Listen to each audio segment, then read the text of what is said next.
Isang flight attendant, nagdadalang tao sa anak ng isang 65 anyos na bilyonaryo. At makalipas ang 80 araw, isang nakakakilabot na katotohanan ang mabubunyag na siyang magpapaguho sa kanyang mundo.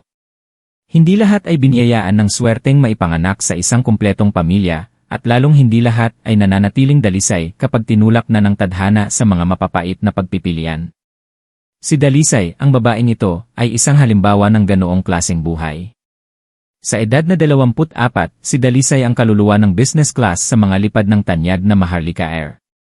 Mayroon siyang napakagandang mukha, isang balingkinitang katawan na nagtatago ng matinding sigla, maputing kutis, isang boses na parang hanging umiihip mula sa kabundukan ng Baguio, at mga matang malalim na parang payapang lawa ng Taal. Lahat ng ito ay bumubuo sa isang kagandahang kaakit-akit, ngunit hindi magarbo. Siya ang laging pinipili para magsilbi sa mga pinaka-espesyal na panauhin, kung saan bawat tingin, bawat kilos, at maging ang bawat hakbang ay kailangang kalkulado ng may perpektong katumpakan. Dati pangarap ni Dalisay na magsuot ng puting Amerikana ng isang doktor, ngunit gumuho ang pangarap na yon nang iwan sila ng kanyang minamahal na ama. Nagkasakit ang kanyang ina, at ang bigat ng buong mundo ay biglang ipinasa sa kanyang mga murang balikat. Pinili niya ang pagiging flight attendant, hindi dahil sa hilig niya sa kalangitan, kundi dahil ito ang pinakamabilis at tanging paraan para kumita ng pera, suportahan ang kanyang ina, bayaran ang mga utang, at para lang mabuhay. Sanay na siyang magtayo ng isang pader sa pagitan niya at ng mayayamang pasahero, sanay na sa kanilang mga tinging magalang pero mapanuri, sa mga paanyayang maghapunan, sa mga regalong hindi malaman kung saan galing, at sa mga mensaheng walang pangalan. Lahat ito ay tahimik na tinatanggihan ni Dalisay. Alam niya kung saan siya lulugar, isa lamang siyang flight attendant, at sa mata nila, marahil isa lamang siyang panandaliang aliw sa gitna ng mga ulap. Ngunit binago ng isang mapagpasyang paglipad ang lahat. Isang lalaki ang lumitaw, nakaupo sa unang silya ng business class. Maayos ang kanyang kasuotan, puti na ang kanyang buhok, ngunit ang kanyang mukha ay may kakaibang talas, at ang kanyang mga mata ay malalim at hindi mabasa. Hindi siya masyadong nagtanong, ni hindi man lang umiti. Ngunit nang tawagin niya si Dalisay sa unang pagkakataon, iisa lang ang tanong niya, Dalisay ba ang pangalan mo? Tumango siya. Napakagandang pangalan, sabi ng lalaki, at napakaganda rin ang paraan mo ng pagsisilbi. Iyon lang. Pagkatapos ay nanahimik siya, dahan-dahang humihigop ng alak habang nakatingin sa labas ng bintana. Ngunit ang paraan niya ng mabagal na pagsasalita, bawat salita, na parang inuukit sa hangin, ay nagdulot ng malamig na kaba sa buong katawan ni Dalisay.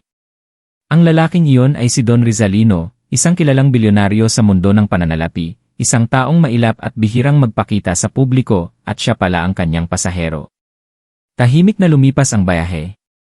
Ngunit bago lumapag ang eroplano, mahinang nagsalita si Don Rizalino, halos pabulong, sa susunod na linggo, sasakay ulit ako sa flight na ito.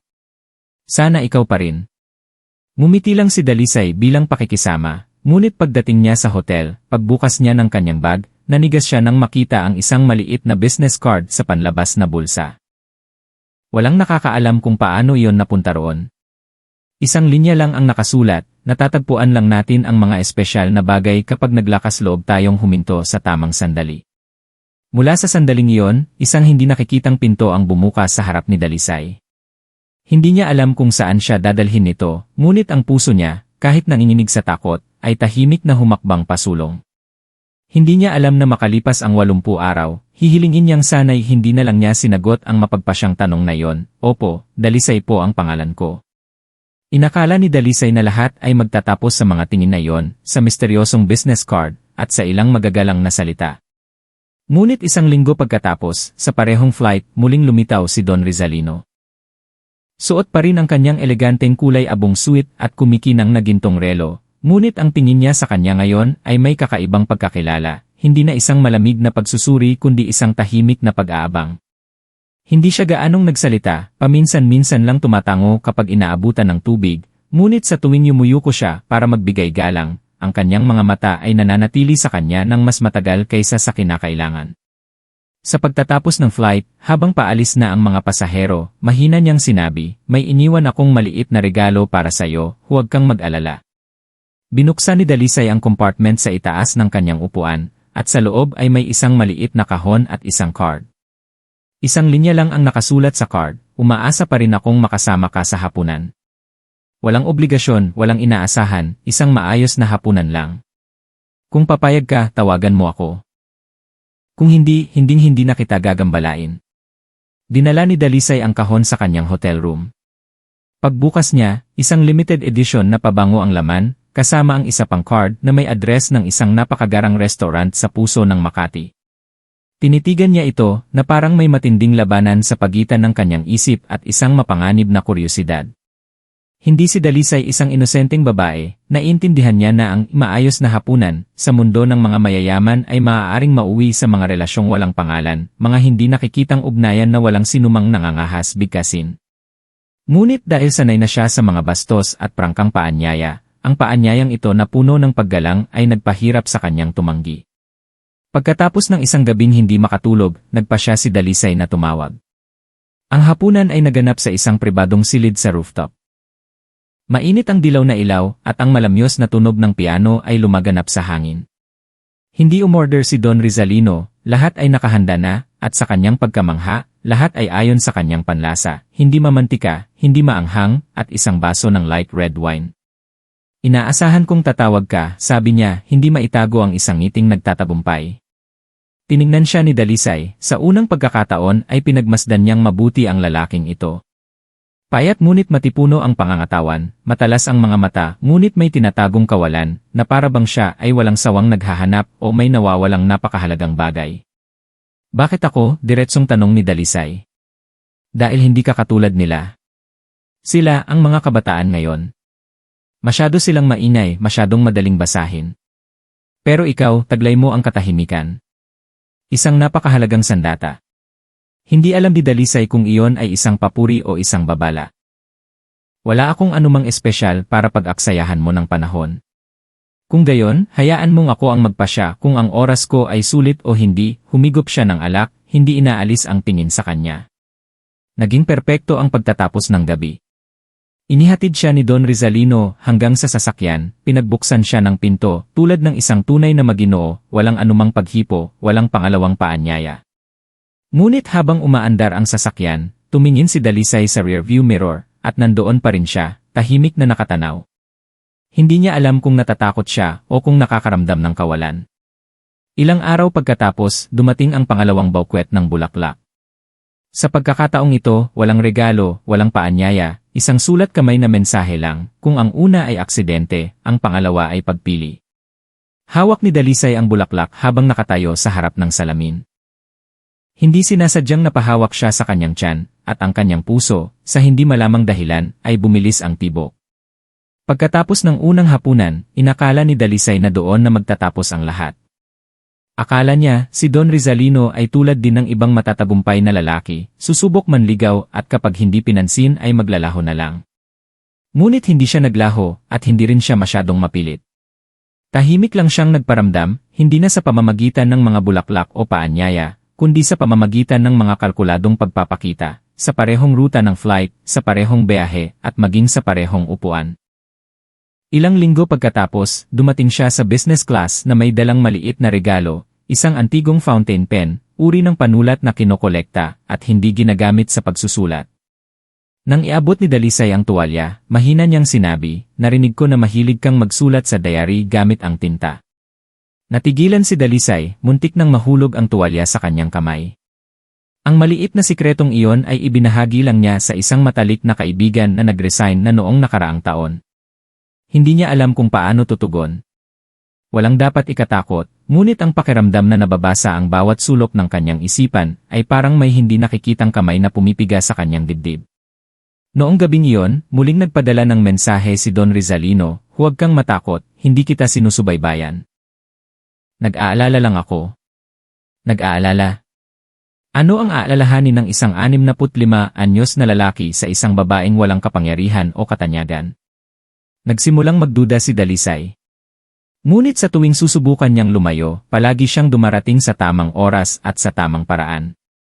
Noong na-stress siya dahil biglang na-ospital ang kanyang ina, agad niyang ipinadala ang kanyang pribadong doktor at inayos ang paglipat nito sa isang international hospital. Hindi na niya kailangang makiusap, hindi na niya kailangang magmakaawa, lahat ng bayarin ay nabayaran na bago pa man makapagpasalamat si Dalisay. Noong kinainggitan siya ng kanyang mga kasamahan at inilipat sa mas maikling flight, tahimik siyang inalok na maging AA assistant para sa isang brand na pag-aari niya, walang pilitan, mungkahi lamang. Bawat kilos niya ay banayad, walang obligasyon, ngunit unti-unti, napagtanto ni Dalisay na pumapasok siya sa isang mahiwagang bilog na hindi niya alam kung saan ang labasan. Ang kanilang pangatlong pagkikita ay hindi sa isang mamahaling restaurant, kundi sa isang maliit na coffee shop sa makalumang kalye ng Escolta. Walang gaanong tao, mahina ang musika, at mainit ang ilaw. Tinitigan siya ni Don Rizalino ng matagal, hindi nagsalita sa loob ng 10 minuto. Hindi ko iniisip na niloloko kita, at hindi ko rin iniisip na naloloko ako, nagsalita si Dalisay, kahit na magulo ang kanyang isipan. Hindi na ako bata para gumamit ng mga mabulaklak na salita.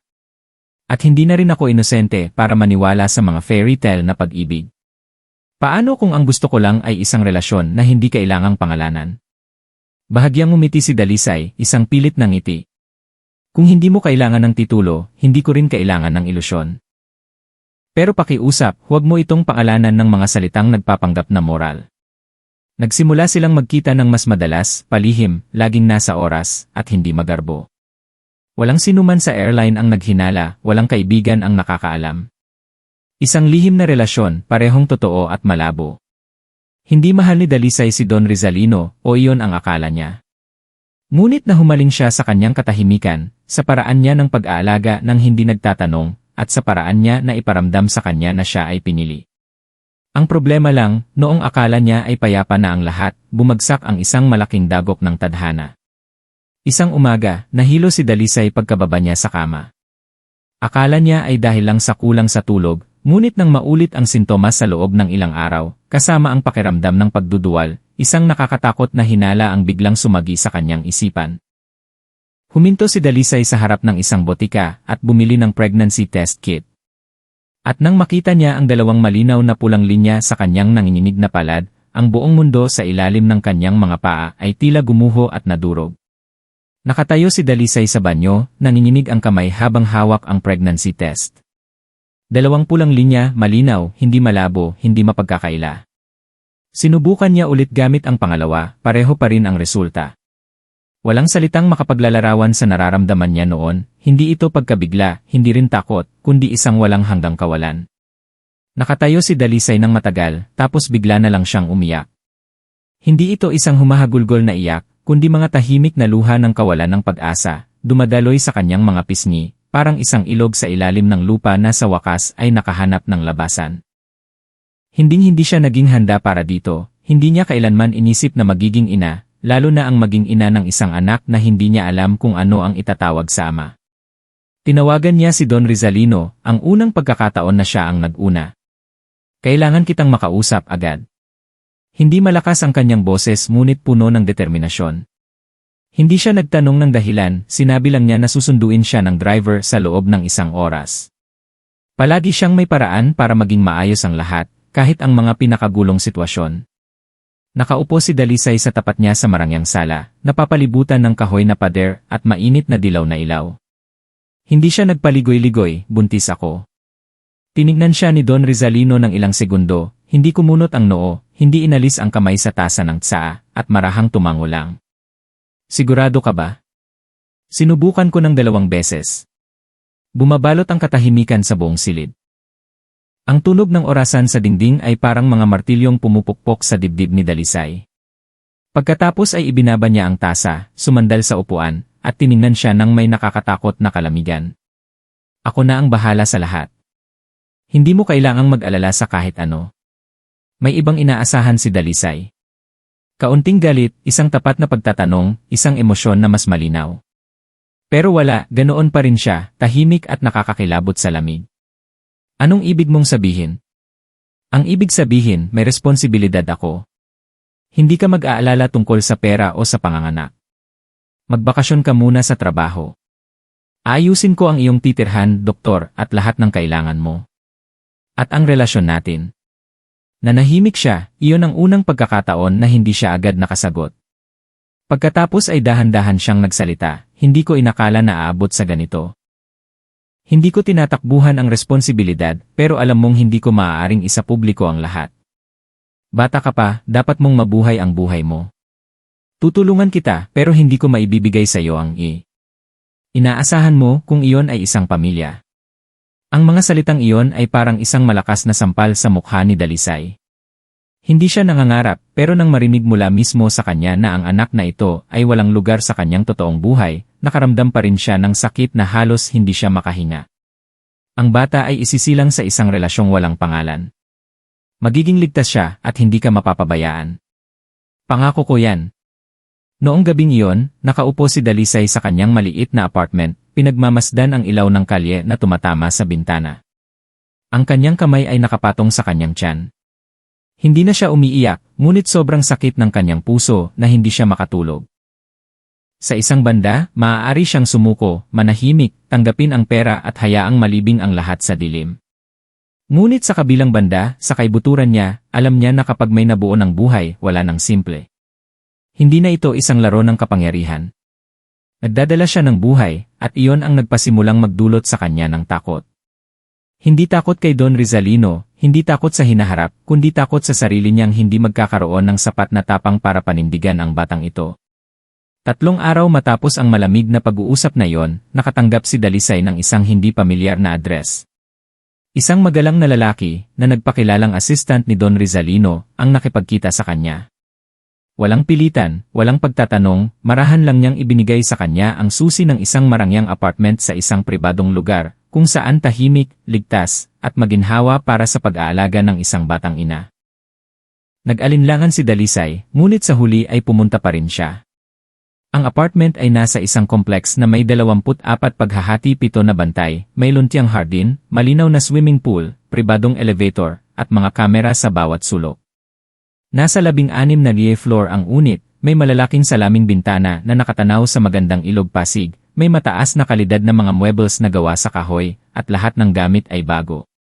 Sa loob ng ref, maayos na nakalagay ang mga pagkain, bitamina, at maging ang mga paborito niyang pagkain ay nakahanda na.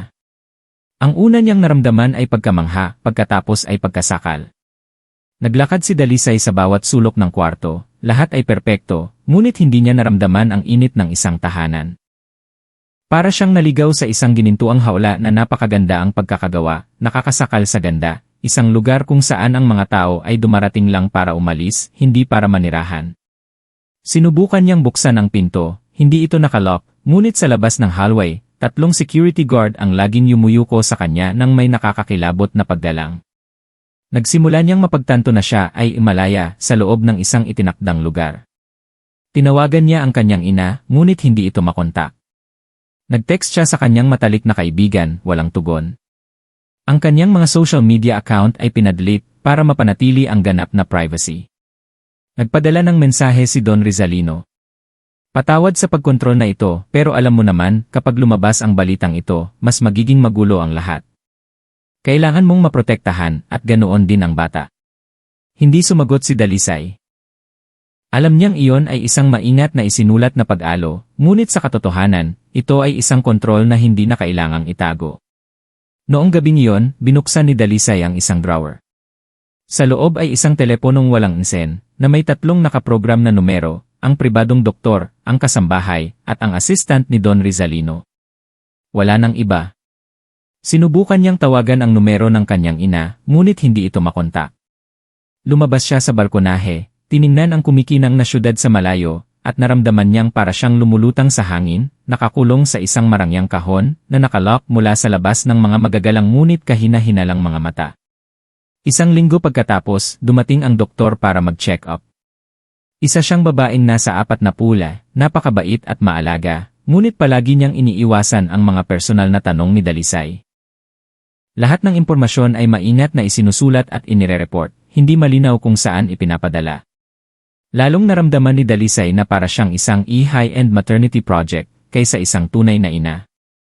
Noong gabing iyon, nakarinig siya ng mahinang ingay mula sa hallway.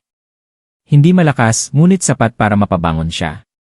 Dahan-dahan siyang lumapit sa pinto, walang tao sa hallway, ngunit ang ilaw ng kamera sa kisam ay patuloy na kumikislap. Isang malamig na tanong ang pumasok sa kanyang isip, kung mawala ako, may makakaalam kaya? At sa sandaling iyon, malinaw niyang naramdaman na siya ay minamanmanan, bawat hakbang, bawat hininga, bawat panaginip. Nanirahan si Dalisay sa apartment na yon ng mahigit 10 araw, isang buhay na parang isang komportableng bilangguan. Sa umaga may doktor, sa tanghali may nagdadala ng pagkain, sa hapon ay naglalakad sa hardin na may kasamang guard. Walang sumisigaw, walang pumipilit, ngunit bawat hakbang niya ay may nakamasid. At ang tanging bagay na nagpapanatili sa kanyang katinuan ay ang buhay na unti-unting lumalaki sa kanyang sinapupunan. Isang gabi, habang inaayos ang bookshelf, hindi sinasadyang nahila ni Dalisay ang isang lihim na compartment sa ilalim. Sa loob ay isang maliit na kwaderno na may leather na pabalat, walang pangalan. Binuklat niya ito. Ang unang linya ay nagpatindig ng kanyang balahibo, ika-34 na araw, nagsisimula ko nang makalimutan kung sino ako dati. Sulat kamay ng isang babae. Nagpatuloy siya sa pagbabasa, ang mga sumunod na pahina ay puno ng mga maikli at madidilim na tala. Sabi ng doktor normal pa rin ang sanggol, pero bakit parang nauubos ang lakas ko? Kagabi na naginip ako na may tumatawag sa pangalan ko mula sa labas ng bintana. Tinanong ko ang tagalinis, tiningnan niya ako ng may takot at sinabing, huwag ka nang magtanong. Dito, ang mga nagtatanong ng marami ay hindi nagtatagal. Huminto si Dalisay sa pagbabasa, kumakabog ang kanyang puso. Tumingin siya sa paligid ng silid, walang kamera na direktang nakatutok sa sulok na ito. Tila ito ang lugar na sinadyang iwanan ng naunang nakatira. Nagpatuloy siya sa pagbabasa ng isang pahina malapit sa dulo. Kung may nagbabasa nito, pakiusap, humanap ka ng paraan para makaalis dito bago ka manganak. Huwag mong hintayin ang ika-negatibo 80 araw tulad ko. Huli na ang lahat noon. Doon nagtapos ang sulat. Mahigpit na hinawakan ni Dalisay ang kwaderno, nanginginig ang kanyang mga kamay. Hindi ito maaaring maging isang biro dahil eksakto itong nangyayari sa kanya. Kinabukasan, tinanong niya ang tagalinis, "Ate, sino po ang nakatira dito bago ako?" Biglang natigilan ang babae na nagtutupi ng kumot, bahagyang humigpit ang hawak sa tela, ngunit nanatiling kalmado ang mukha. "Hindi ko po alam." "Gaano na po kayo katagal nagtatrabaho dito?" "Mula noong itayo ang lugar na ito." "So, wala pong ibang nakatira dito bago ako?" Tiningnan siya ng babae ng 2 segundo bago yumuko ng napakababa. Ang babae po dati ay buntis din tapos bigla na lang siyang umalis. Sabi nila nagbago raw ang isip niya, ayaw na sa bata. "Naniniwala po ba kayo doon?" Walang sagot. Mahina lang na sinabi ng babae, "Huwag na po kayong magtanong, pakiusap." Noong gabing iyon, yakap ni Dalisay ang kwaderno, hindi makatulog. Sa kanyang isipan ay paulit-ulit ang tanong, ano ang mangyayari sa ika-negatibo 80 araw? At kung ang naunang babae ay nawala sa araw na yon, siya ngayon ay nasa ika-negatibo 14 na araw na. Mayroon pa siyang 66 na araw para alamin ang katotohanan o maging bahagi nito. Pagkatapos ng gabing nabasa niya ang diary, hindi na si Dalisay ang dating siya. Hindi na siya ang babaeng nalilito, kundi isang sugatang hayop na tahimik na nagmamasid, nag-ingat, at naghahanap ng daan palabas. Alam niya, sa sandaling ipakita niya ang kanyang pag-ingat, wala na siyang babalikan. Sa ika-negatibo 16 na araw, napansin ni Dalisay na tumutunog ang air purifier sa kanyang kwarto. Binuksan niya ito para tingnan, at nanigas siya nang makita ang isang maliit na siwang, kung saan nakakabit ang isang bagay na mukhang mini camera. Nagpanggap siyang walang nakita, isinara ito, at inireport na sira. Noong hapon na yon, isang teknisyan ang dumating para palitan ito ng bago, mabilis at tahimik. Sa ika-negatibo 18 na araw, may lumitaw na bagong pantulog sa kanyang aparador, hindi ang uri na karaniwan niyang isinusuot, walang nagtanong kung gusto niya ba ito o hindi, basta na lang itong lumitaw. Tumayo si Dalisay sa harap ng salamin, tiningnan ang kanyang tiyan na medyo umuumbok na, at tahimik na nagtanong, "Nararamdaman mo ba, anak? Mayroong nanonood sa atin sa lahat ng oras." Noon, tumunog ang telepono ng 2 beses at biglang tumahimik. Lumabas siya sa balkonahe, isang security guard sa ibaba, 2 apartment ang layo, ang naninigarilyo. Hindi siya nakatingin sa kanya, ngunit nang magtama ang kanilang mga mata, bahagya siyang umisi, hindi isang ngiti, kundi isang senyales na nagpatindig ng kanyang balahibo. Sa ika-negatibo 20 na araw, sinubukan ni Dalisay na magsulat ng isang linya sa lumang diary gamit ang lapis, "Nakita ko na. Hindi ako mananahimik." Kinabukasan, nakalock na ang drawer na yon. Alam nila. At ngayon, sila naman ang hindi na kailangang magtago. Noong gabing iyon, unang beses na tumawag si Don Rizalino sa video. Kalmado pa rin ang kanyang mukha, ngunit mas malamig kaysa dati. Narinig ko na parang hindi ka komportable. Medyo pagod lang ako. Sana huwag kang mag-alala. Ligtas ka dito, pero kung makikipagtulungan ka lang. Makipagtulungan? Huwag mong halungkatin ang mga bagay na hindi dapat. Huwag mong subukang intindihin ang mga bagay na hindi mo kakayanin. Ang sinabi niya ay parang isang patalim na binalot sa pelus. Napalunok si Dalisay. Paano kung gusto kong umalis dito? Hindi iyan mangyayari. Bakit? Dahil hawak mo ang isang bagay na hindi ko kayang mawala. Biglang namatay ang screen. Noon niya nalaman, ang bata sa kanyang sinapupunan ay hindi na isang ordinaryong buhay. Ito ay isang pag-aari, at ang ina ang tagapagbantay, na hindi pinapayagang umalis sa kanyang pwesto. Sa ika-23 na araw, sa tray ng kanyang almusal, may isang lumang silver na singsing, kapareho ng singsing na iginuhit sa lumang diary na may nanginginig na sulat, iniiwan ko ang aking marka bago ako dalhin. Kumabog ang kanyang puso. Mayroong sumusubok na makipag-ugnayan sa kanya.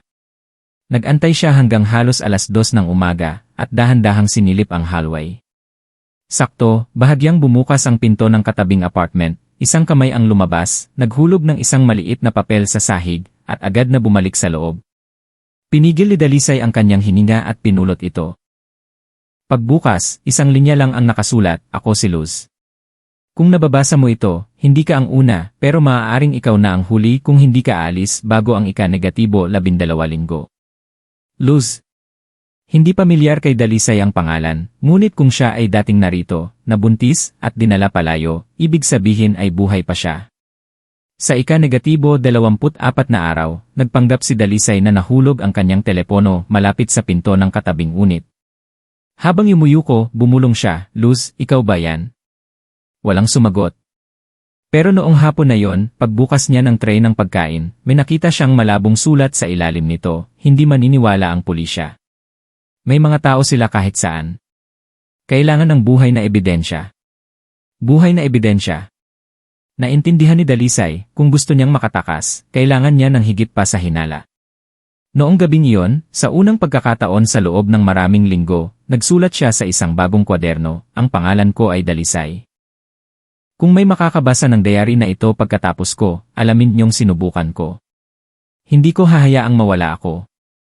Itinago niya ang kwaderno sa isang maliit na siwang sa likod ng kitchen cabinet. Sa unang pagkakataon sa loob ng halos isang buwan, nakatulog siya, hindi dahil sa ligtas siya, kundi dahil nagsimula na siyang kumilos. Sa ika-26 na araw, nagpadala siya ng isang pirasong papel sa pamamagitan ng food tray, kung ikaw si Luz, kailangan kitang makausap. Kailangan nating umalis dito. Noong hapon na yon, isang papel ang maayos na nakalagay sa gilid ng rehas ng balkonahe. Nagmamadali ang sulat, dati akong nakatira sa unit 15D. Naniwala akong kung mananahimik lang ako, makakaalis ako. Pero hindi. Sa ika-32 linggo, ililipat ka nila. Walang nakakaalam kung saan. Sinubukan kong tumakas, nahuli ako. May itinurok sila sa akin na nagpatulog sa akin. Paggising ko, wala na ang bata. Nang mabasa iyon ni Dalisay, nanlamig ang buong katawan niya. Sinubukan kong mangolekta ng ebidensya, pero lahat ng gamit ay hindi gumagana. Minamanmanan tayo ng isang military-grade security system. Isa itong organisasyon. Marahil isang uri ng biological experiment. Ang sanggol ay hindi lang anak mo. Kung hindi ka naniniwala, tingnan mo ang medicine cabinet. May iniinom ka araw-araw na hindi kailanman binabanggit ng doktor. Agad na tumakbo si Dalisay sa medicine cabinet. Sa pinakamalalim na sulok, may isang bote ng puting kapsula, walang label. Hinanap niya sa Google, walang impormasyon, walang barcode. Napaupo siya. Kaya pala hindi lang siya buntis, pinakikialaman din ang paglaki ng kanyang sanggol. Ang bata sa kanyang sinapupunan ay maaaring may mga hindi pangkaraniwang katangian. Nagpadala siya ng isa pang papel, aalis ako dito. Pero kailangan kong malaman kung may ebidensya ka. At handa ka bang sumama sa akin? Alam niya, ang susunod na sagot ay maaaring ang huli. Sa ika-27 na araw, sa loob ng kahon ng oatmeal, nakita niya ang isang maliit na papel na nakaplastik. Nasa akin ang kailangan mo. Isang recording at isang lumang audio diary. Pero maibibigay ko lang kung magkikita tayo. Bukas, 2:00 ng umaga, sa ventilation shaft sa 17 rear floor. Mag-isa ka lang. Nasa 16 na gear floor si Dalisay. Kailangan ng card para sa elevator at nakalock ang hagdanan. Paano siya makakaakyat? Pero ito na ang tanging pagkakataon. Noong gabing iyon, hindi nakatulog si Dalisay. Malapit ng mag-negatibo 50 vel, nagsuot siya ng komportableng damit at nagtago ng isang maliit na kutsilyo sa manggas. Tinanggal niya ang takip ng ventilation sa banyo. Sa loob ay isang makitid at maalikabok na daanan, ngunit sapat para daanan. 2:03 ng umaga, gumapang si Dalisay palabas ng ventilation shaft sa itaas. Sa harap niya ay isang walang lamang kwarto, may isang upuan at isang bag walang tao. Binuksan niya ang bag, sa loob ay isang ESRI, isang kwaderno, at isang pirasong papel. 2 beses ko nang sinubukang ilabas ang ebidensya, bigo ako. Sa pagkakataong ito, kung may sapat kang tapang, ikaw ang maglalabas nito. Itinago ni Dalisay ang lahat sa loob ng kanyang jacket at gumapang pabalik. Basang-basa siya ng pawis at nagsimulang humilab ang kanyang tiyan. Pagkatapak niya sa sahig ng kanyang kwarto, nakarinig siya ng katok sa pinto. Tok, tok. Nataranta siya at nagtago sa likod ng kabinet. Pagkalipas ng 5 minuto, isang papel ang ipinasok sa ilalim ng pinto. Sulat kamay ni Don Rizalino, kailangan mong matulog ng mas maaga. Alam ko lahat ng ginagawa mo. Huwag mong subukan ang isang bagay na mag-uudyok sa aking kumilos. Napaupo si Dalisay sa sahig, nanigas ang buong katawan. Sa unang pagkakataon, tinawag niya itong kumilos. Wala nang pahiwatig. Ngayon, isa na siyang banta. Sa ika-28 na araw, gumamit si Dalisay ng isang lumang laptop, tinanggal ang koneksyon sa internet, at isinaksak ang ESRI. Sa loob ay isang folder na may pangalang 13 rear floor. Binuksan niya ang unang video. Isang buntis na babae ang nakatali sa kama. Isang taong nakasuot ng puting coat ang nag-iniksyon ng kung ano sa kanyang braso. Pangalawang video, infrared camera. Malamig na boses ni Don Rizalino, hindi dapat makalabas ang fetus na may depektibong gene. Kung ang biological reaction ay lumihis, kailangang bawiin. Nagtanong ang isa, paano ang ina? Patulugin, burahin ang alaala, ilipat sa ibang unit.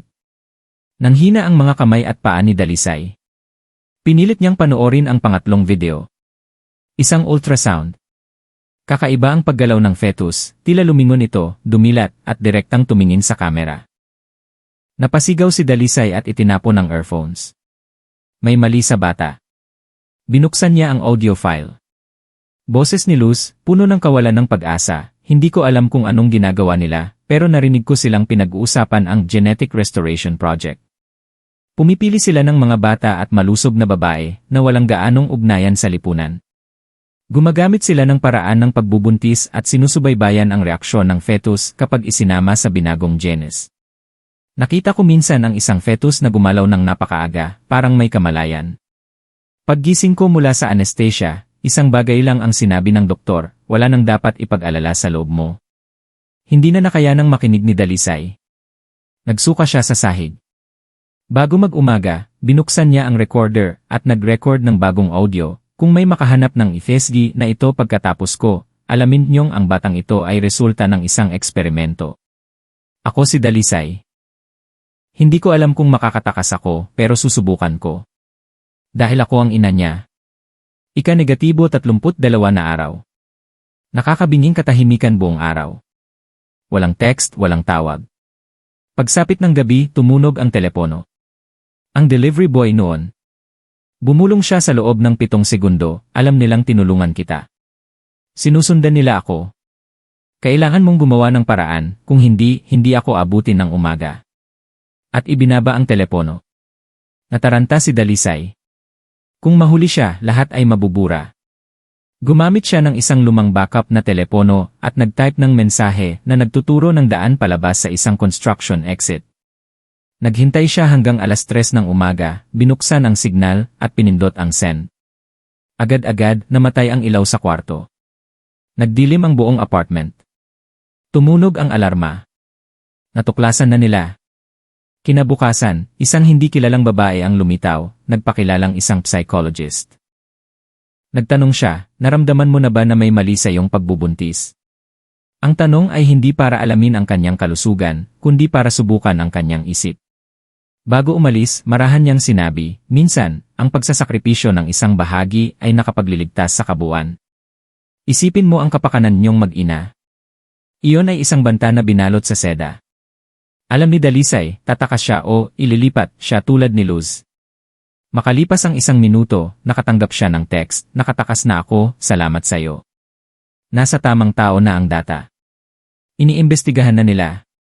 Subukan mong mabuhay. Ikaw na lang ang tanging pag-asa. Napaiyak si Dalisay. Sa unang pagkakataon sa loob ng maraming linggo, umiyak siya dahil sa isang malinaw na dahilan. Ika-34 na araw, alas 9 ng umaga, tumunog ang telepono. Binibining Dalisay, maghanda po kayo. Susunduin kayo ng sasakyan ng alas 10 papunta sa Special Care Facility para suriin ang pag-unlad ng fetus. Ito ay isang regular na proseso. Hindi maaaring tumanggi. Oras na. Ang 13 rear floor. Ang lugar kung saan lahat ng pumasok ay hindi na bumalik ng pareho. Dumiretso ang itim na sasakyan sa ilalim ng lupa. Bumukas ang pinto ng elevator. Ang special unit. Dinala siya sa isang kwartong puti ang pader. Pumasok ang isang doktor na walang emosyon ang mukha. Ang pag-unlad ng fetus ay lampas sa pamantayan. Ang laki ng utak nito ay katumbas na ng 30 linggong sanggol kahit 21 linggo pa lang. Tumingin siya sa kanya, naramdaman mo na bang tumutugon ang sanggol sa iyong emosyon? Halimbawa, kapag natatakot ka, gumagalaw ito. Kapag galit ka, sumisipa ito ng malakas. Akala ko normal lang iyon. Mapait na umiti ang doktor, hindi, Dalisay, hindi iyon normal. Dahil hindi ka nagdadala ng tao. Nagdadala ka ng isang hybrid. Katahimikan. Pakiramdam ni Dalisay ay tumigil ang tibok ng kanyang puso. Iniisip mo bang isa kang ina? Ikaw ay isang lalagyan, isang biological na kahon. At ang kahon na yon, oras na para buksan para masuri namin ang kalidad. Pumasok ang 2 taong nakasuot ng protective gear, tulak-tulak ang isang higaan na may iniksyon. Umatras si Dalisay. Hindi ako papayag. Noong tinanggap mong panindigan ang bata, pumayag ka na. Lumapit ang 2 lalaki. Mahigpit na pinisil ni Dalisay ang isang maliit na baterya na nakatago sa kanyang kwintas. Isang maliit na kuryente ang lumabas, sapat para maparalisa ang pinakamalapit sa kanya. Tinadyakan niya ang mesa, sumuot sa siwang, at tumakbo palabas ng kwarto. Umalinggaw ang alarma. Sumugod siya sa hallway, ngunit lahat ay magkakamukha, parang isang puting maze na walang labasan. Mga yabag na papalapit mula sa likuran. Ang subject 16 na ay papunta sa area Y harangan. Humihingal si Dalisay, naninikip ang tiyan. Sa gitna ng kawalan ng pag-asa, nakakita siya ng siwang ng liwanag mula sa isang bakal na pinto. Pumasok siya at isinara ang trangka sa loob. Sa silid, may isang taong nakaupo at nakatalikod. Lumingon ito. Natigilan si Dalisay. Si Luz. Dumating ka na. Kalmado at malamig ang boses ni Luz. Bakit ka nandito? Dahil bumalik ako. Nakatakas ako dati, pero pinili kong bumalik. Bibigyan daw nila ako ng kalayaan kung papayag akong magtrabaho para sa kanila. Ang bantayan ang mga taong tulad mo. Parang naubos ang hangin sa paligid. Kakampi ka nila? Wala na akong pagpipilian. Nawalan na ako ng isang anak. Kung lalaban ako, mawawala pa ang pangalawa. Umalinggaw ang kalampag sa pinto. Nandito na sila, mabilis na sabi ni Luz. May 2 kang pagpipilian. Tumakas sa emergency exit sa likod ko, pero walang nakaligtas dyan. O, hayaan mong dalhin kita sa cryosleep lobby. Tiningnan ni Dalisay ang maliit na pinto sa likod ng itim na kortina. Iyon na ang tanging daan. Kung aalis ka, hindi kita pipigilan. Pero huwag mong kalimutan, hindi ka nila kailangang buhay, ang kailangan lang nila ay ang nasa sinapupunan mo. Kinagat ni Dalisay ang labi hanggang sa magdugo. Hindi ko hahayaang hawakan nila ang anak ko. Hinawi niya ang kurtina, binuksan ang pinto, at hindi na lumingon. Salamat dahil kahit papaano, hinayaan mo akong pumili. Sumara ang pinto. Sa harap niya ay isang madilim na pasilyo. Pumasok si Dalisay sa madilim na pasilyo at otomatikong sumara ang pinto sa likuran niya. Ang tanging liwanag ay mula sa mga kumikislap na pulang ilaw ng babala na nagpapakulay dugo sa buong lugar. Bumaba siya sa isang hagdanan. Ang 13 real floor pala ay panlabas lang. Sa ilalim nito ay isang lugar na wala sa anumang mapa. Automatikong bumukas ang isang makapal na salaming pinto. Sa loob ay isang hindi kapanipaniwalang tanawin. Hilera ng mga biological incubation pods. Bawat isa ay naglalaman ng isang fetus na lumulutang sa isang berdeng likido. Lahat ay may tibok ng puso at lahat ay magkakamukha. Natulala si Dalisay. Lumapit siya at ang fetus sa loob ay lumingon at dumilat. Ang mga matang iyon ay eksakto sa imahe sa ultrasound video. Mayroon silang kamalayan. At ang mas nakakatakot, lahat sila ay may mga katangian ng mukha ni Don Rizalino. Ano ang kanilang nililikha? Isang hukbo? Isang bagong henerasyon? Huminto siya sa pod bilang 5, sa labas ay may nakasulat, Project Genesis 5.0. Sa likuran, isang projector ang otomatikong bumukas.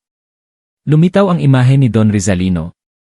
Nawalan ako noon ng anak dahil sa isang genetic mutation. Hindi ko hahayaang mabulok ang aking lahi. Nilikha ko sila para iligtas ang hinaharap. Kailangan ko ng mga babaeng tulad mo, hindi lang isa, kundi daan-daan. At lahat sila ay ako. Sumigaw si Dalisay, pinukpok ang screen. Hindi. Cloning ito. Mga halimaw ito. Namatay ang screen. Bumukas ang isa pang pinto. Sa loob, isa pang ina ang nakahiga, walang galaw, may hiwa sa tiyan, at sa tabi niya ay isang kwaderno na may huling isinulat, pakiusap, huwag ninyong hayaang maulit ito kaninuman. Nanginginig na kinuha ni Dalisay ang kwaderno, hinila ang kable ng kamera, at ginamit ang lumang keyboard para i-type ang S.E. kasama ang coordinates. Nagsimulang bumukas ang isang roll-up door. May nakatuklas sa kanya. Tumingin si Dalisay sa paligid, mahigpit na hinawakan ang kwaderno, at muling tiningnan ang isang incubation pod, kung saan isa pang fetus ang dumidilat at mumingiti. Bumulong siya sa sarili, hindi ka katulad nila. Ikaw ang pag-asa. Ilalabas kita ni nanay dito. At tumakbo siya. Sumisirit ang roll-up door sa likuran niya. Hindi tumakbo palabas si Dalisay. Pumasok siya sa isa pang pasilyo kung saan may markang C3. Ang data center. Ang kinalalagyan ng pangunahing server ng buong proyekto. Nakapagtataka, bumukas ang pinto nang idikit niya ang kanyang kamay. Gusto nilang pumasok siya. Lumitaw ang control room. Daan-daang screen na nagpapakita ng data. Isang malaking screen ang may tumatakbong teksto, Project Generation 5.0, ang bagong mukha ng sangkatauhan. Sumugod si Dalisay sa keyboard, ngunit lahat ay hindi gumagana. Isang pindutan lang ang umiilaw, delete the. Umalinggaw ang isang boses mula sa speaker. Boses ni Don Rizalino. Huwag kang maging hangal. Nasa sinapupunan mo ang hinaharap. Hindi kami lumilikha ng mga halimaw. Lumilikha kami ng bagong mukha ng tao, walang sakit, walang limitasyon. Isilang mo ang bata dito, maging Diyosa ng pagsilang. Sumigaw si Dalisay, wala kang karapatang gamitin ang pangalan ng buhay para gawin akong kasangkapan. Hindi produkto ang anak ko. Kung gayon, pinipili mo ang pagkawasak, pati na ang sarili mo. Tinignan niya ang kanyang mga kamay, ang kanyang tiyan na gumagalaw. Tumulo ang luha. Dahan-dahan siyang nagsalita sa kamera, kung ang pagsasakripisyo ng isang buhay ay magwawakas sa libu-libong artipisyal na nilalang, tatanggapin ko. Ako ang ina niya at kailangang protektahan ng ina ang kanyang anak. At pinindot niya. Delete bala. 5, 4. 3, sa huling segundo, bumukas ang pinto. Pumasok ang 3 gwardiya, ngunit huli na ang lahat. Nagputi ang screen. Nawala ang lahat ng tuluyan. Pinatulog si Dalisay. Ngunit bago mawala ng malay, bumulong siya, anak, kung hindi kita mailalabas, ilalabas ko ang katotohanan. Nagmulat ng mata si Dalisay. Marahang sikat ng araw mula sa isang malaking bintana. Isang mahinang musika ang tumutugtog. Walang alarma, walang monitor. Ate Dalisay, gising ka na pala. Lumapit ang isang dalagang naka-uniformeng nurse. Ako po si Liwayway, isang nurse dito sa Villa Silangan Maternity Center. 3 araw ka na po dito. Villa Silangan Maternity Center. Blanko ang kanyang alaala. Hindi niya matandaan kung bakit siya naroon, tanging isang malabong sakit at kutob na hindi siya napunta doon para magpahinga. Sa ika-35 araw, pinayagan si Dalisay na lumabas sa hardin. Isang perpektong mundo, ngunit siya lang ang nakakaramdam na hindi siya kabilang. Pagsapit ng gabi, bumalik ang mga pira-pirasong alaala. Tunog ng umaagos na tubig. Isang incubation pod. Isang boses, kinuklone ko ang sarili ko. At isang pangalan ang sumagi sa isip niya, Luz. Napabangon si Dalisay sa kalagitnaan ng gabi, basang-basa ng malamig na pawis. Tumakbo siya sa nurse station, hinalungkat ang isang drawer, at nakahanap ng isang medical chart. Ang unang linya, pasyente, Dalisay Diwa. Dahilan, pregnancy-related anxiety disorder. Rekomendasyon, relaxation therapy at monitoring ng fragmented memory. Kasaysayan, nawala ng malay dahil sa pagod. Walang ni isang salita tungkol sa 13 Rie Flor. Walang tungkol sa liesri, kay Don Rizalino, o sa ginawa niya. Lahat ay binura. Sa ika-38 na araw, nakaupo si Dalisay sa therapy room. Malumanay ang boses ng batang doktor. Ate Dalisay, minsan ang mga buntis ay nagkakaroon ng mga panaginip na parang totoo na akala nila ay naranasan na nila. Pero okay lang yan, babalik din ang alaala mo kung hahayaan mong mag-relax ang sarili mo. Tumingin si Dalisay sa kanya, puno ng pagdududa ang mga mata. Ano po ang trabaho ko bago ako mapunta dito? Dati po kayong flight attendant, pero nag-resign na kayo noong ika-7 linggo ng pagbubuntis. Sino po ang ama ng bata? Ngumiti ang doktor. Hindi niyo po sinabi ang pangalan, sabi niyo lang po ay isang kakilala, pero lagi niyong sinasabi na gusto niyong panindigan ang bata at nirerespeto namin yon. Humigpit ang hawak ni Dalisay sa kanyang kamay, nagsimulang mabuo sa kanyang isipan ang isang nakakatakot na hinala. Kung walang magpapaalala at hindi niya mismo matandaan, umiiral pa ba ang katotohanan? Noong gabi ng ika-38 na araw, nakaupo siya sa harap ng salamin, at isang bahagyang paghilab sa kanyang tiyan ang nagparamdam sa kanya ng paggalaw ng bata. Ngunit sa pagkakataong ito, hindi tulad ng dati, tumugon ang bata sa eksaktong sandali na nanginginig siya sa takot, tulad ng sinabi ng doktor noon. Bago niya pinindot ang delete button, napaiyak si Dalisay. Hindi dahil sa sakit, kundi dahil alam niya, maaari nilang burahin ang mga server, ang mga kamera, ang kanyang alaala, ngunit may isang bagay silang hindi mabubura, ang bata ay naroon pa rin. At natatandaan nito. Sa ika-39 na araw, nagising si Dalisay na parang wala sa sarili. Ginising siya ng kanyang panaginip kagabi at napaupo siya sa sahig, giniginaw, masakit, at natataranta. Sa panaginip, nakita niya ang sarili niyang pumapasok sa isang silid na puno ng puting usok. Sa mga kama na gawa sa stainless steel ay mga babae, may hiwa sa tiyan, at ang kanilang mga mata ay dilat at walang buhay. Isang boses ang bumulong sa kanyang tainga, bawat salita ay may diin, hindi ka maililigtas ni inay kung mananatili ka pa dito. Diretsong tumama ang mga salitang iyon sa kanyang isipan. At nang magising, alam ni Dalisay na lumalaban ang kanyang alaala sa proseso ng pagbura. Nagsimula siyang makaalala ng mas marami. Naalala niya ang kumikislap na pulang ilaw. Naalala niya ang kamay ni Don Rizalino na humahaplos sa kanyang tiyan sa isang soundproof na silid. Naalala niyang sumigaw siya, hindi ko hahayaang gawin niyong spesimen ang anak ko. Ngunit dahil dito, alam ni Dalisay na paubos na ang kanyang oras. Malinaw niyang nararamdaman ang bawat hindi nakikitang karayom na pumapasok sa kanyang isipan, sa pamamagitan ng malumanay na salita ng doktor, sa tasa ng tsaa gabi-gabi, sa kanyang sobrang himbing na tulog. Kung hindi siya tatakas, siya mismo ay maglalaho, at ang matitira na lang ay isang katawan na marunong ngumiti at manganak sa takdang oras. Nagsimula siyang magmasid ng mas mabuti. Ang Villa Silangan ay sobrang payapa na nakakatakot. Walang matatanda, walang bata, tanging mga buntis na babae, at walang sinuman na nanganak na ang bumalik. Tinanong ni Dalisay ang isang buntis na nagngangalang Vanye, may kilala ka bang nanganak na dito? Ngumiti ito nang walang mali siya, siguro, pero inuuwi na sila sa mga bahay nila. Tayo, hintay na lang natin ang kabuwanan. Walang bumabalik? Kapag nanay ka na, sino pa ba ang may oras bumalik dito? Lohikal ang sagot, ngunit nagpatindig ito ng balahibo ni Dalisay. Noong gabi ng ika-39 na araw, sinimulan ni Dalisay na buuin ang isang mapa sa kanyang isipan.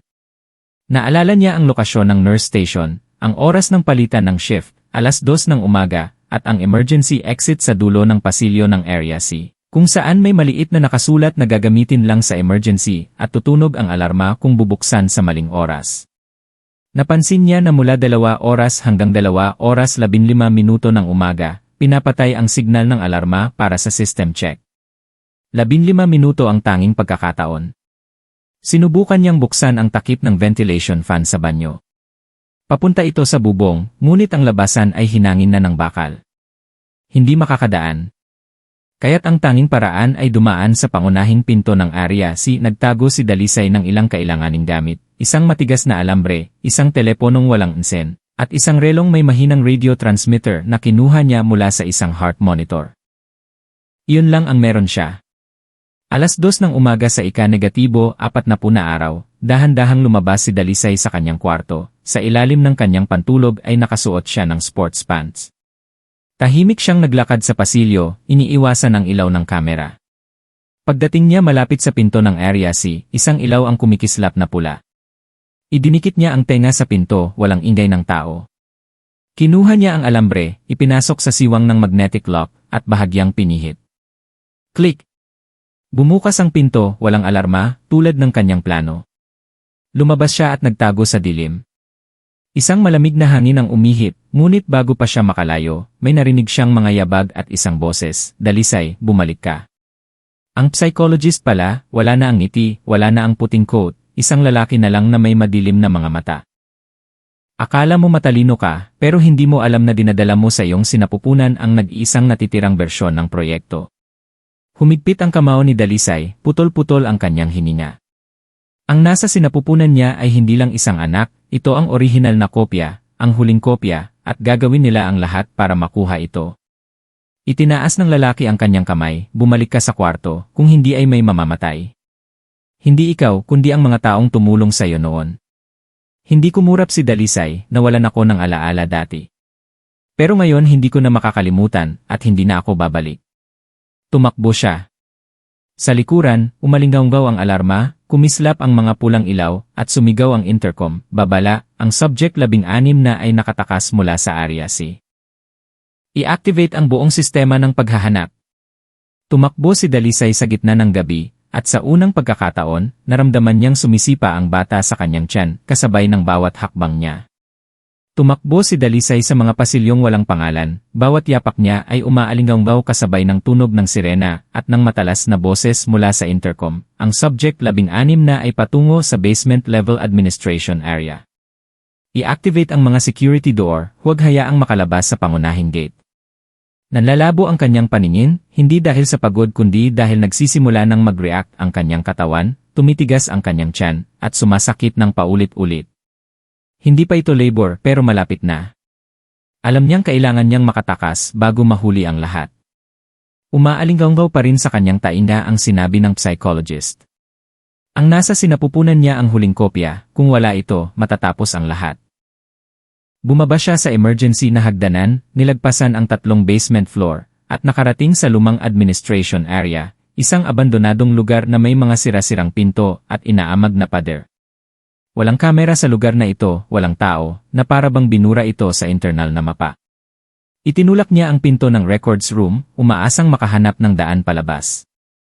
Ngunit pagbukas ng pinto, natigilan siya. Sa loob ng lumang silid, sa gitna ng mga nabubulok na papel at kinakalawang na makina, ay may isang lalaking nakaupo, nakatalikod sa kanya. Puti na ang buhok, medyo kuba na, ngunit sa ilaw, nakita niya ang mukha na yon, kahit mas matanda na, ay napakapamilyar pa rin. Don Rizalino. Dahan-dahang lumingon ang lalaki, ganoon pa rin ang tingin at malalim ang boses. Akala mo patay na ako?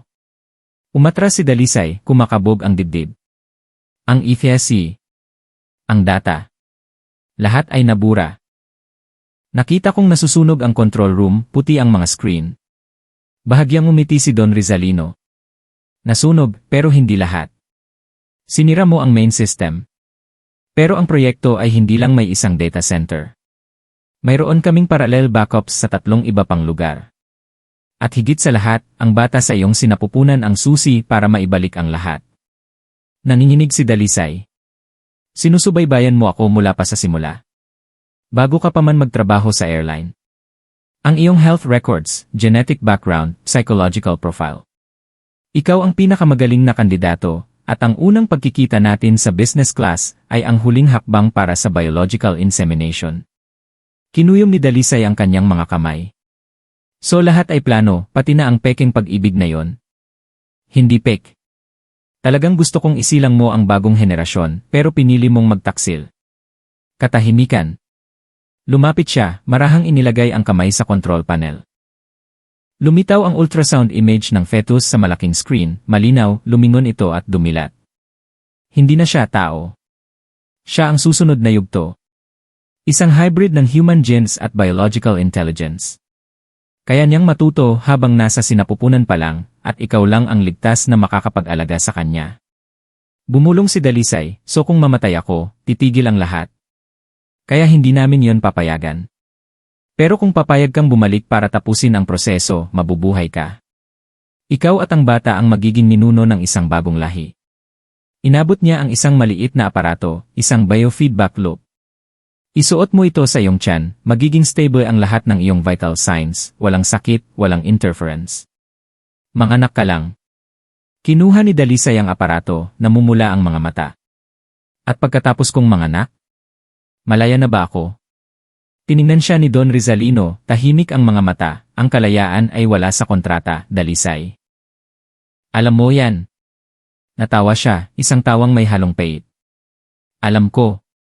Kaya hindi ko na kailangan ng awa mo.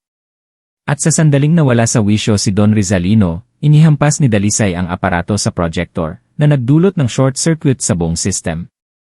Sumugod siya, hinablot ang isang safety latch sa kamay nito, at naglabas ng isang maliit na kutsilyo na nakakabit sa ilalim ng manggas, at itinutok ito sa kanyang liig. Buksan mo ang emergency exit ngayon din, o mamamatay ka kasama ng halimaw mong proyekto. Umatras si Don Rizalino, may tumutulong dugo mula sa kanyang leg. Hindi ka makakatakas. Kahit makalabas ka ngayon, hahanapin pa rin namin ang bata. Sumigaw si Dalisay, hindi ko kailangang magtago habang buhay. Kailangan ko lang ng isang araw pa para ilabas ang katotohanan. Itinulak niya ito sa sahig, tumakbo sa pasilyo sa likuran, kung saan bukas na bukas ang emergency exit. Sa harap niya ay gubat, hangin, ang huling sinag ng buwan, at isang lumang sasakyan na nakaandar na. Nakatakip ang ulo ng driver, sumenyas ito. Hindi na nag-isip si Dalisay, tumalon siya sa sasakyan. Muling umalinggaw ang sirena sa likuran, ngunit sa pagkakataong ito, naiwan na ito sa likod. Mabilis na tumakbo ang sasakyan ni Dalisay sa isang palikulikong daan sa gubat na puno ng lubak. Hindi nagsasalita ang driver, nakatago ang mukha sa likod ng isang tela. Ngunit ang kanyang mga mata ay nagpapakita ng kalmado at determinasyon. Tumitigas ang kanyang tiyan, mas madalas na ang sakit, at bawat sandali ay mas malinaw, malamig na pawis ang tumutulo sa kanyang likod. Hindi siya maaaring manganak dito, hindi sa gitna ng daan. Ngunit alam niyang wala na siyang pagpipilian. Pagkatapos ng 30 minuto, huminto ang sasakyan sa harap ng isang maliit na bahay na gawa sa kahoy sa gilid ng bundok. Yero ang bubong, pansamantala ang mga pader, walang signal sa labas, walang kuryente. Tanging isang lampara lang ang nagbibigay liwanag. Binuksan ng driver ang pinto at inalalayan siya papasok. Noon lang niya tinanggal ang takip sa ulo.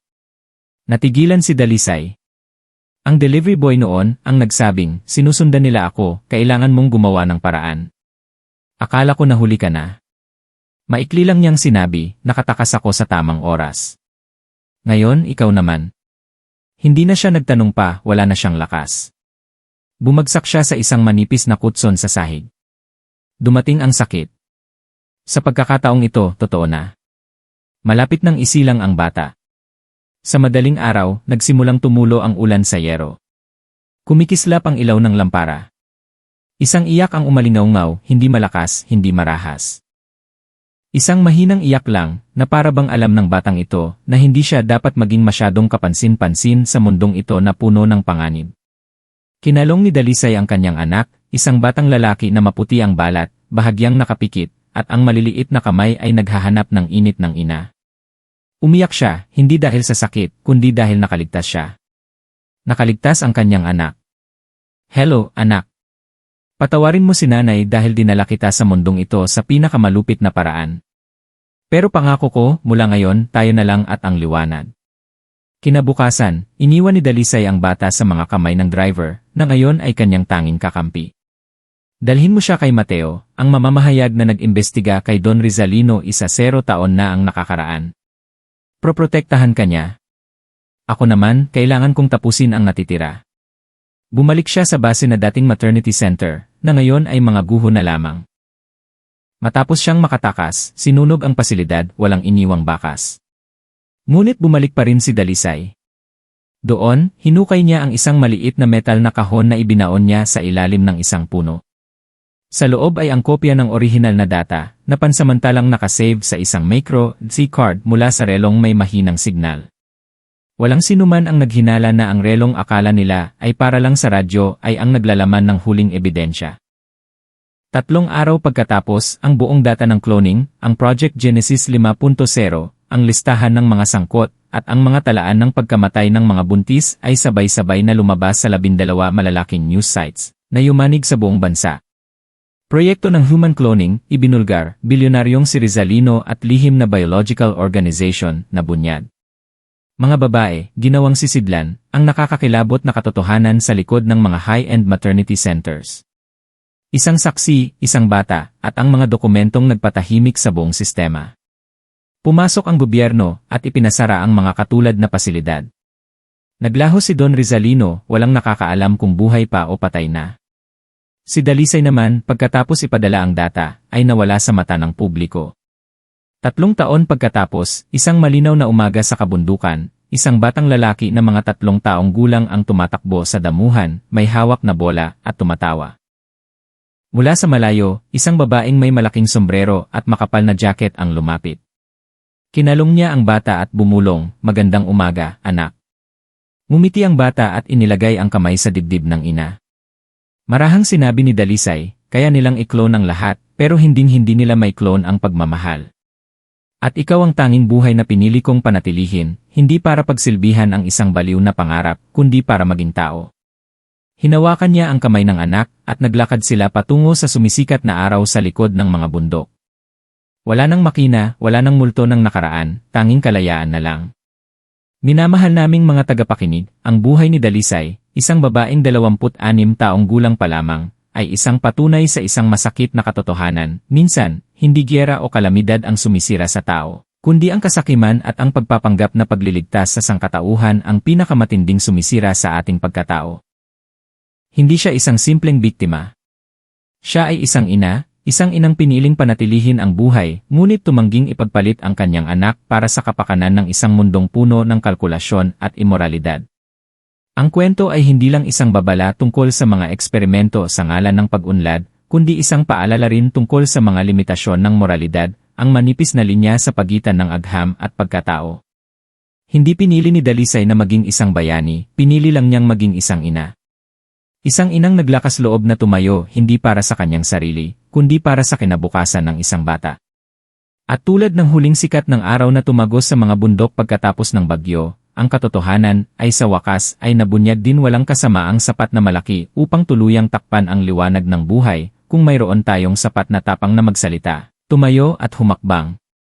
Salamat sa inyong pagsubaybay sa paglalakbay ni Dalisay. Kung ang kwentong ito ay umantig sa inyong puso, mangyaring ibahagi ito upang walang sinuman ang kailangang tahimik na pasanin ang katotohanan ng mag-isa.